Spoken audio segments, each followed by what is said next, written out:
Welcome to my channel Putul's kitchen. আজকে চলে আসলাম নতুন একটি রেসিপি নিয়ে। আর আজকের রেসিপি হবে এই বৃষ্টির দিনের একদম ঝরঝরে বউয়া ভাত আর হচ্ছে ভর্তা। তো প্রথমেই আমি বউয়া ভাত রান্না করার জন্য খুদের ভাত রান্না করার জন্য এখানে কিছু খুদ নিয়েছি। আর ছাদের উপরে অনেক মেঘলা ছিল, একদম সকালবেলা। তো বাইরে ছাদে বসে তারপর আমি এই খুদগুলো একটু দেখছিলাম যে অনেক সময় খুদের মধ্যে ময়লা টয়লা থাকে, তো সেগুলো একটু বেছে নিচ্ছিলাম আলতো হাতে। আর এগুলো পোলার চাউলের খুদ। তো আমার একদমই বাছাগুলো হয়ে গেছে, আমি একদম সম্পূর্ণটা ক্লিন করে সুন্দর করে ময়লা টয়লা ফেলে ভালো করে বেছে নিয়েছি আর একদমই পরিষ্কার করে নিয়েছি। তো এই ফাঁকে আপনাদেরকে দেখাচ্ছি আমার পাখির খাঁচাগুলোতে পাখিগুলো কি সুন্দর করে একদম একজন আরেকজনকে কি সুন্দর করে একদম মহব্বত করছিল, ওদের মধ্যে কি মিল ছিল। তো এই তো এখানে আমার করলা গাছে একটা করলা হয়েছে, আর একটু কিছু এই নিজের ঘরের পাশেই একটু গাছ টাছ লাগাইছি। তো এর জন্য আপনাদেরকে ভাবলাম একটু শেয়ার করি। তো অনেক সকাল ছিল আর আকাশটা অনেক মেঘলা ছিল, দেখতে পাচ্ছেন একটু করলা হয়েছে আর ফুল হচ্ছে, তো আরও করলা হবে। তো এই তো আমি কিন্তু এই পাশে ভর্তার জন্য বসিয়ে দিয়েছি আলুর ভর্তা বানানোর জন্য। এখানে আমি কিছু আলু ক্লিন করে টুকরো করে তারপর একটু সিদ্ধ দিয়েছি। তো একটু লবণ দিচ্ছি, এখন আলুটা বলকাচ্ছে, পানিটা বলকাচ্ছে। তো একটু সবসময় যে কোনো কিছু সিদ্ধ করার সময় একটু সামান্য পরিমাণে লবণ দিবেন, তাহলে আপনার আলুটা তাতে সিদ্ধ হয়ে যাবে, অথবা ডাল বা যেটাই হোক না কেন। তো এই পাশে আমি চুলাতে ডাল বসিয়ে দিয়েছি, মসুরির ডালের ভর্তা বানাবো, তাই মসুরির ডালটাকে আমি ক্লিন করে তারপর সিদ্ধ দিয়েছি। তো এখন ডালটাও বলক চলে আসছে, তো এই মুহূর্তে আমি কিছু লবণ দিয়ে দিব। তো এখন কিন্তু অল্প পরিমাণে দিতে হবে, একদম বেশি দেওয়া যাবে না, কারণ পরে আরও দেব। তো এদিকে আমি পাতিলা বসিয়ে দিয়েছি খুদের ভাত রান্না করার জন্য। তো একটু ছড়ানো পাতিল হলেই ভালো হয়, যেহেতু আজকে আমি 1 কেজি চাউলের খুদের ভাত রান্না করব। তো প্রথমেই দিয়ে দিলাম রান্নার রেগুলার সয়াবিন তেল। আর এই খুদের ভাত কিন্তু কখনোই সরষের তেল দিয়ে রান্না করলে ভালো হয় না, সয়াবিন তেল দিয়েই করতে হবে। তো আমি এখানে তেলটা গরম হয়ে গেলে দিয়ে দিব কিছু এলাচি, দারচিনি, তারপর কিছু তেজপাতা দিব। এগুলো অবশ্যই একটু দিতে হয়। তো আমি সবসময় চেষ্টা করি যে আপনাদেরকে সহজভাবে সব কিছু দেখানোর জন্য। তো এই তো আমি দিয়ে দিলাম কিছু পেঁয়াজ দিয়ে তেলের সাথে হালকা একটু ভেজে নেব। বেশি ব্রাউন করে কালার করে একদম ভাজতে হবে তেমন কিন্তু না, একটু হালকা ভাজা হয়ে গেলে তো এই পর্যায়ে আমি দিয়ে দেব একটু আদা রসুন বাটা। তো আমি কিন্তু সবসময় পোলাওর মতো করে খুদের ভাত রান্না করি, তবে আপনারা কে কী কোনভাবে রান্না করেন, এক একজনের রান্না এক এক রকম, অবশ্যই আমার কমেন্ট সেকশনে জানাবেন। তো এই তো আমি আদা রসুনটাকে তেলের সাথে ভালো করে একটু ভেজে নিচ্ছি, সুন্দর করে আমি একটু ভেজে নিচ্ছি। তারপর এখন দিয়ে দেব একটু দুধ। আমি কিছু গুঁড়া দুধকে তারপর 2 চামচ গুঁড়া দুধ দিয়ে পানির সাথে ভালো করে একটু মিশিয়ে তারপর দিয়ে দিলাম দুধটা দিলে পোলাওটা খুদটা আর কি, খুদের ভাতটা একদমই সাদাটে হবে আর খেতেও অনেক টেস্টি হবে, একদম পোলাওয়ের মতো হবে। তো এই তো এগুলো আমি একটু ভালো করে কষিয়ে নিয়েছি, দেখতেই পারলেন পেরেছেন যে আমি একটু ঢাকনা দিয়ে সুন্দর করে কষিয়ে নিয়েছি। তো এখন দিয়ে দেবো কিছু কাঁচামরিচ, আমি মাঝখান থেকে ফালি করে দিয়েছি। কাঁচামরিচের যে একটা স্মেল আছে সেটাও কিন্তু অনেক ভালো লাগে।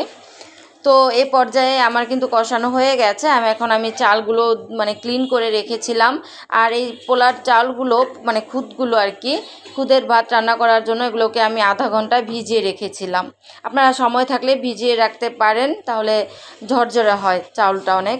তো এই তো আমি চালটাকে সুন্দর করে একটু কষিয়ে নিয়েছি। তো এই পোলার চালের মধ্যে এখন আমি দিয়ে দেবো খুদের আর কি, আর মধ্যে দিয়ে দেবো পরিমাণ মতো লবণ, 2 টেবিল চামচ আমি এখানে লবণ দিয়েছি, স্বাদ মতো আর কি লবণটা দিলেই হবে। তো এই তো আমি নেড়ে চেড়ে আবার একটু সুন্দর করে রান্না করে নেব, একটু কষিয়ে নেব আর কি। তারপর দিয়ে দেবো পানি, আর এক্ষেত্রে কখনোই কিন্তু ঠান্ডা পানি দেওয়া যাবে না, আমি একদম বলকানো গরম পানি দিয়েছি।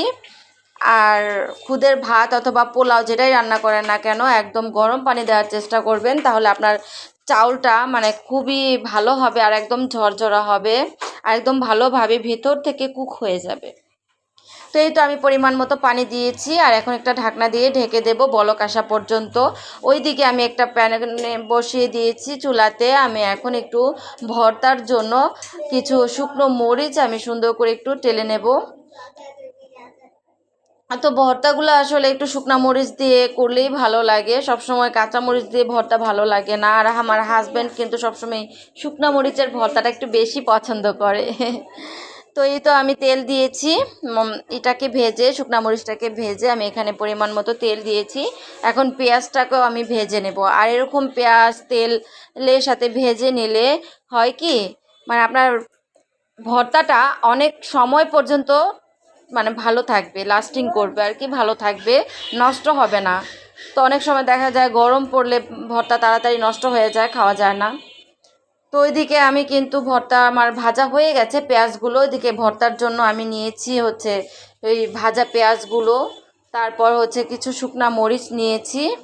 এগুলোকে আমি সুন্দর করে একটু মেখে নেব, তারপর একটু লবণ দিয়ে দেব পরিমাণ মতো। তো আমি সিদ্ধ করার সময় লবণ দিয়েছি, আপনারা একটু বুঝে শুনে তারপর হচ্ছে লবণটা দিবেন চেক করে। তো এখন আমি একটু লবণ দিয়ে শুকনা মরিচটাকে একটু ভালো করে সুন্দর করে মেখে নেব। তারপর পেঁয়াজগুলোও সুন্দর করে মেখে নেব, মেখে আমি একটু ধনেপাতা দিয়ে দেব। আর অবশ্যই ভর্তার মধ্যে ধনেপাতা দেওয়ার চেষ্টা করবেন, তাহলে ভর্তার টেস্টটা দ্বিগুণ বেড়ে যায়।